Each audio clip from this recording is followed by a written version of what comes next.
Trump کی جانب سے اسرائیلی وزیر اعظم نیتن یاہو کے کہنے پر ایران جنگ شروع کرنے اور پھر اب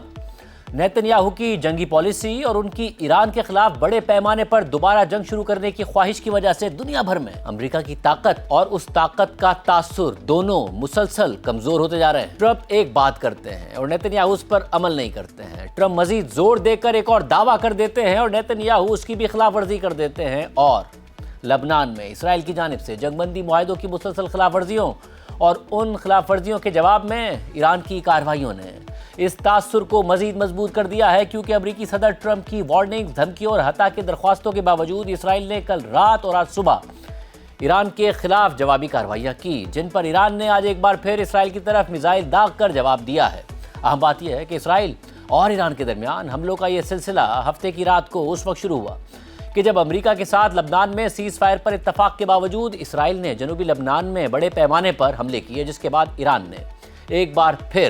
امریکہ اور اسرائیل کو وارننگ دی کہ اگر اسرائیل اپنی کارروائیاں جاری رکھتا ہے اور خاص طور پر بیروت کے علاقے داہیہ میں حملے کرتا ہے تو پھر ایران بھی اسرائیل کو جواب دے گا، کیونکہ لبنان میں اسرائیلی کارروائیاں سیز فائر کی خلاف ورزی ہیں۔ مگر ان دھمکیوں کے باوجود کل اسرائیل نے بیروت کے علاقے داہیہ میں ایک بڑی کارروائی کرتے ہوئے متعدد افراد کو شہید کر دیا، جس کے بعد کل رات کو ہی ایران نے اعلان کر دیا کہ اس نے لبنان میں حملوں کے جواب میں اسرائیل کی طرف براہ راست میزائل داغے ہیں۔ ایران کی پاسداران انقلاب نے ان حملوں کی لانچنگ کی ویڈیو بھی جاری کی ہے، جبکہ ایران کے ایک شہر سے سامنے آنے والی ایک ویڈیو میں یہ بھی دیکھا جا سکتا ہے کہ ایک چوک پر ایرانی شہریوں کی ایک بڑی تعداد ایران کے پرچموں کے ساتھ جشن منا رہی ہوتی ہے۔ ویڈیو میں دیکھا جا سکتا ہے کہ اسی دوران ایران کی جانب سے اسرائیل کی طرف داغے گئے میزائلز کو دیکھ کر شہری بلند آواز میں جشن مناتے ہیں۔ اہم بات یہ ہے کہ ایران کے ان حملوں کے بعد اسرائیل کی جانب سے جوابی کارروائیوں کا اعلان سامنے آنے سے پہلے ہی امریکی صدر ٹرمپ سرگرم ہو گئے تھے، اور ٹرمپ نے متعدد امریکی میڈیا آؤٹ لیٹ سے گفتگو کرتے ہوئے نہ صرف ان حملوں کو ڈاؤن پلے کرنے کی کوشش کی اور جنگ بندی کو برقرار رکھنے پر اصرار کیا، بلکہ یہ رپورٹ بھی سامنے آئی کہ ٹرمپ نے اسرائیلی وزیر اعظم نیتن یاہو کو فون کر کے تحمل سے کام لینے اور ایران کے خلاف حملے نہ کرنے کی اپیل بھی کی۔ صدر ٹرمپ نے فاکس نیوز سے بات کرتے ہوئے کہا تھا کہ وہ نیتن یاہو کو ہدایت دیں گے کہ ایران کے خلاف جوابی کارروائی نہ کریں، جبکہ ٹرمپ نے فائنینشیل ٹائمز سے فون پر بات کرتے ہوئے کہا کہ نیتن یاہو کے پاس ایران کے ساتھ ہونے والے کسی بھی معاہدے کو قبول کرنے کے سوا کوئی راستہ ہی نہیں ہوگا۔ ٹرمپ کا مزید کہنا تھا کہ تمام فیصلے میں کرتا ہوں اور نیتن یاہو کوئی فیصلے نہیں کرتا، جبکہ ٹرمپ نے فاکس نیوز سے گفتگو کے دوران یہ بھی کہا کہ اسرائیل پر ایران کے حملوں سے امریکہ اور ایران کے درمیان مذاکرات مکمل کرنے کی ان کی خواہش میں کوئی تبدیلی نہیں آئی اور اس کا معاہدے پر بھی کوئی اثر نہیں پڑے گا۔ ٹرمپ نے مزید کہا کہ دیکھتے ہیں آخر میں کیا ہوتا ہے، لیکن اسرائیل پر ایران کے یہ میزائل حملے زیادہ مؤثر ثابت نہیں ہوئے۔ یہ حملے ان چیزوں میں سے ایک ہیں جو 3000 سال سے، یا اگر آپ دوسرے طریقے سے گنیں تو 47 سال سے چل رہی ہیں۔ اسی دوران ٹرمپ نے ایکزیوس کو بتایا کہ وہ نیتن یاہو سے کہیں گے کہ جوابی حملہ نہ کریں تاکہ ایران کے ساتھ جاری مذاکرات بالکل تباہ نہ ہو جائیں، اور سورسز کے مطابق اس کے فوراً بعد ٹرمپ نے نیتن یاہو کو فون کر کے یہی پیغام بھی دیا۔ تاہم ایک امریکی عہدیدار کے مطابق ٹرمپ اور نیتن یاہو کی گفتگو اچھے انداز میں ہوئی، لیکن نیتن یاہو نے ٹرمپ کی درخواست کی مخالفت کر دی تھی۔ امریکی عہدیدار کے مطابق ٹرمپ نے گفتگو کے دوران نیتن یاہو کو واضح طور پر بتایا کہ یہ سلسلہ ختم ہونا چاہیے۔ امریکہ نے ان حملوں کی نہ تو حمایت کی اور نہ ہی ان سے اتفاق کیا، اور پھر چند گھنٹوں بعد نیتن یاہو نے ایران پر حملوں کا حکم دے دیا اور تہران، اصفہان اور تبریز سمیت متعدد ایرانی شہروں پر اسرائیلی فوج نے میزائل حملے کر دیے۔ اہم بات یہ ہے کہ ان حملوں میں اسرائیل نے تہران کے قریب ماہ شہر پیٹرو کیمیکل پلانٹ کو بھی نشانہ بنایا۔ اسرائیلی فوج کی جانب سے جاری کی گئی حملوں کی ایک ویڈیو میں ایک ایرانی علاقے میں ہونے والے بڑے دھماکے کے مناظر دیکھے جا سکتے ہیں۔ ماہ شہر پیٹرو کیمیکل پلانٹ پر حملے کے بعد اس اہم مقام پر بڑی آگ لگ گئی، جس کی آج ایک ویڈیو بھی سامنے آئی ہے، جس میں دیکھا جا سکتا ہے کہ آگ لگنے کے بعد دھوئیں کے گہرے بادل اٹھ رہے ہیں، جبکہ ایرانی میڈیا کے مطابق اس حملے سے پلانٹ کا کچھ حصہ متاثر ہوا ہے۔ اس کے علاوہ آج صبح بھی اسرائیلی فورسز نے ایران کے اندر مختلف علاقوں میں مزید حملے کیے،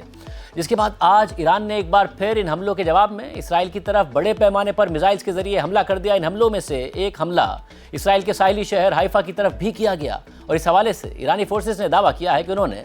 ماہ شہر پیٹرو کیمیکل پلانٹ پر حملے کے جواب میں حیفا میں ایک پیٹرو کیمیکل پلانٹ کو نشانہ بنایا ہے۔ اس کے علاوہ دیگر ملٹری ٹارگٹس پر بھی حملے کیے ہیں۔ اسی طرح مقبوضہ مغربی کنارے میں متعدد غیر قانونی اسرائیلی سیٹلمنٹس پر بھی حملے رپورٹ ہوئے ہیں۔ ایران نے آج ہونے والے حملوں کی لانچنگ ویڈیو بھی جاری کی ہے، جس میں ایران کے مختلف علاقوں سے میزائل لانچ ہوتے ہوئے دکھائی دیتے ہیں، تاہم ایران نے ان ویڈیوز کی لوکیشن کو